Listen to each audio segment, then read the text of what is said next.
Hey guys, this is Zach from Pile Digital. I mentioned on the Beaver Builder forums a couple days ago about doing dark mode with CSS, and a couple of you guys were interested in learning how to do that. So I figured I'd do a quick tutorial. So yeah, let's get started. I guess first, what is dark mode? If you don't already know, it's basically a user selected method on a person's device that they can select that they want a dark theme for their device. The cool thing about this is we can actually use a media query to see if that user has selected dark mode, and if so, then we can serve up dark mode specific CSS. One note about compatibility. The nice thing about doing a media query for dark mode is that if their device doesn't support it, then it will just skip over that CSS. So there are no issues there. If it does support it, then it will either see that they selected dark mode or not. One last point that I'd like to point out is that this tutorial doesn't just apply to Beaver Builder. It can apply to any site where you're doing CSS. Just so happens I'm using Beaver Builder to do this site, but that doesn't change the basic principles. All right, so my setup, I just grabbed a Power Pack template here just to throw together this demo site, and I've used a themer header that is set to sticky and shrink. So yeah, let's get started. I'm gonna hop into Customizer. That's where I've put the CSS. All right, so my table of contents 1.5, I did dark mode. So if we scroll down to 1.5, this is where we are going to start our CSS. To get going, like I said, we're going to do a media query. So we're going to do @media and prefers color scheme. And we are looking for dark. So in here, this is where we're going to write our dark mode CSS. See, we'll start off with general stuff. So the first piece that we'll do is just the body. We're going to make the body dark. We're going to do a background color. Let's see, I already picked out a color that I liked for the background. 323-639. One thing to note is if something has already been written explicitly, then you may have to do important. It's not the greatest technique, but in this case, a lot of the things that we're going to be doing have already explicitly been targeted, so the only way to overwrite those is probably going to be important. So body, you can see that if we, actually in Customizer it won't let you scroll past, but body is everything that's actually behind all of this stuff. The other thing in Beaver Builder that we're going to target is FL page content. So you can see that that now has already taken over anything that didn't have a background color on it, and it was just a normal background of a div. All right, now we want to target this row right here. If you see, this is actually slightly off-white. It's a light gray. So we will want to target that separately and make that a different color to keep it the same theme. So what we'll do here is we'll inspect it, pop in here and check this out. So you see right here that it has a class of FL row BG color, and then inside of that is the FL row content wrap, and that is actually what has the background color on it. So we will do the FL row BG color, and then target the FL row content wrap. And we can test that that is working by putting in an obnoxious color like red. Okay, so what we'll do, we're not going to do this same color here, but let's pop in here and we'll pick a different color. Like, let's say slightly darker. How about that?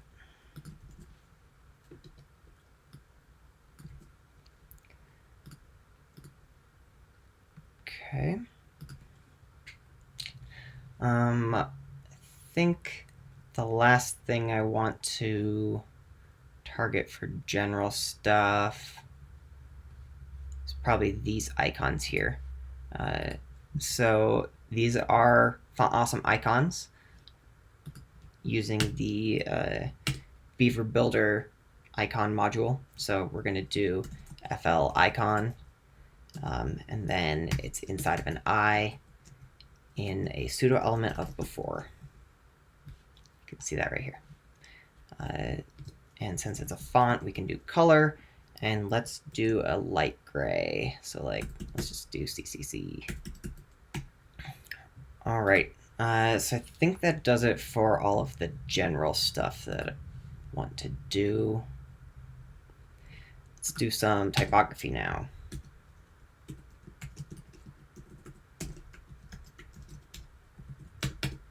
By the way, one thing I should point out, my computer is already in dark mode. So that's why you're seeing this stuff happen.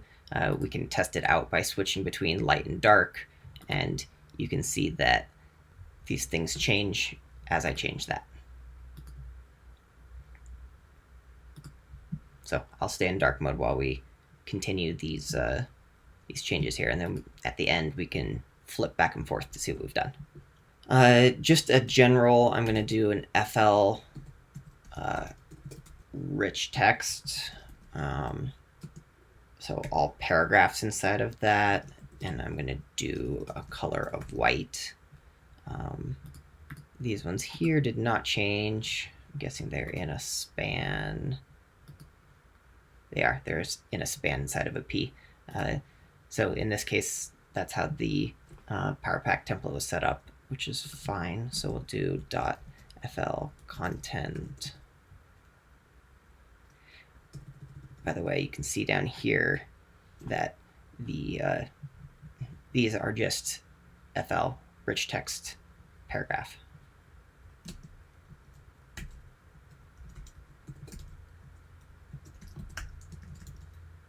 All right, so span, and these look like they have been targeted as black specifically, so I'm just going to add an important there. The other thing that I'm going to do is my headings. So I think what I'll do, you could mass do these if you wanted. I kind of like these guys as pink. Oops, sorry. Kind of like these guys as pink here. And those are H3s. These guys here are also H3s. And so basically they, in the template, they specifically said that's going to be black and that's going to be pink. What I will do, make them H1, H2, H3, H4, and H1 span, H2 span, H3 span, and H4 span. Okay, I'm going to do a color of white. Important. Why is that not working? Oh, because I forgot the span here. You guys probably saw that while I was typing.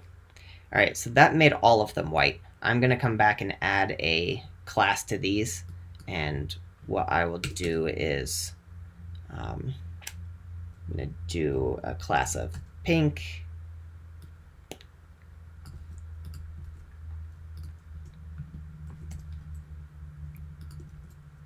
And I'm just going to add that into all of these. That way I have the option in the future to make these guys pink if I so choose. That color is right here. To close that back up. Okay. All right, so I think the last thing that I want to do is work on this header. Everything else is looking pretty good for dark mode, except for I want to make a dark header. I'm going to go ahead and publish this.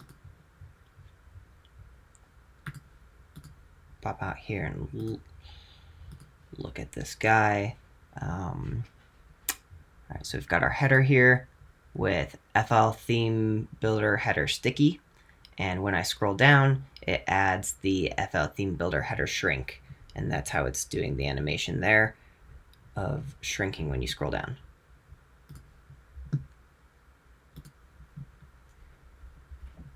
All right, so let's go back to our dark mode CSS here, and we're going to work on our dark header. So we've got our FL theme builder header sticky.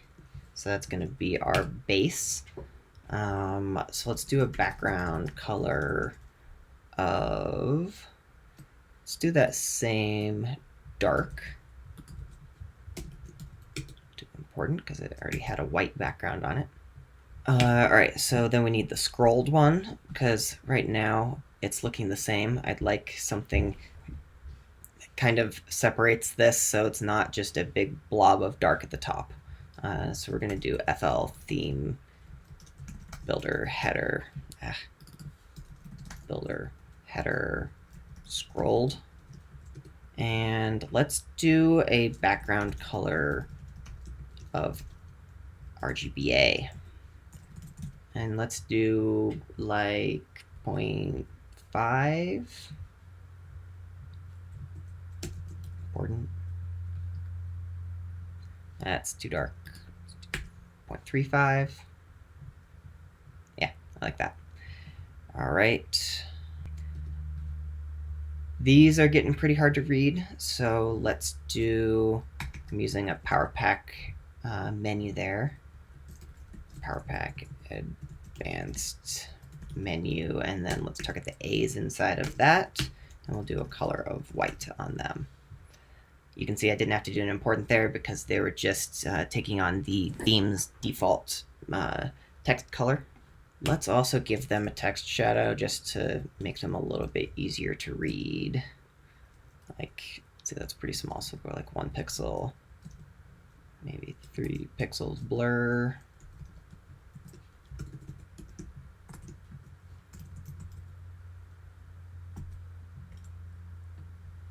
Yeah, that looks better. All right, let's see. Anything? Oh, obviously the logo. So this is an SVG logo, which means that I can actually target the color of it inside of it. So let's do, I have a ID of logo on it. And let's see, it's an SVG, so we are targeting the path inside of that. They don't have a background color, they have a fill. So we're going to go white. All right. I think we also want a drop shadow on that guy. So let's do it like this. With SVGs, you can do this with PNGs too. We are actually going to use a filter and we'll do drop shadow. And works the exact same as a box shadow. So let's go like 2 pixels.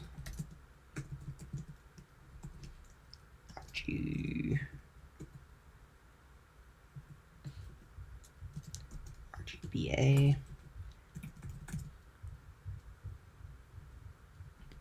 3. Let's close off that. Yeah, that looks good to me. Awesome.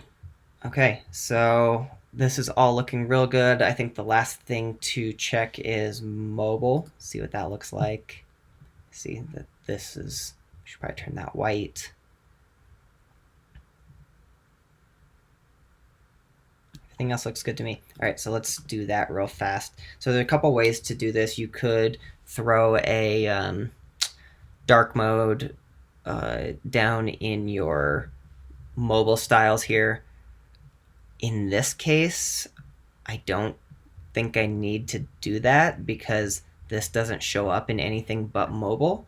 So I think I'll be fine just putting it up here for the sake of simplicity. If I was actually doing this, I would probably put it down in the bottom because in my mobile styles, just so it's easier to find. But it's really up to you how you style your CSS. All right, so these are done with a Power Pack Hamburger inner div with a before and after for the top and bottom lines. So let's do that.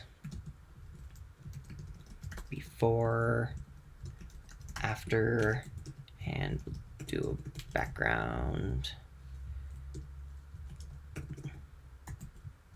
color of, white. Important. What went wrong here? And these need to be classes. Here we go. All right. That looks good to me. Let's go ahead and publish that. Get rid of our admin bar there. Yep, that looks great to me. Cool. Let's swap back and forth with our system-wide dark mode.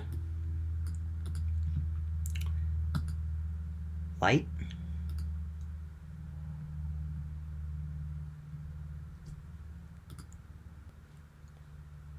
And dark. Cool. Well, that concludes my little tutorial here for dark mode CSS using media queries. If you have any questions, let me know. But I hope that you have fun playing around with this. I know I've been enjoying thinking up how I might like to view a website, keep it on theme, and still view it in a dark theme. My name is Zach from Pile Digital, and if you have any questions, let me know.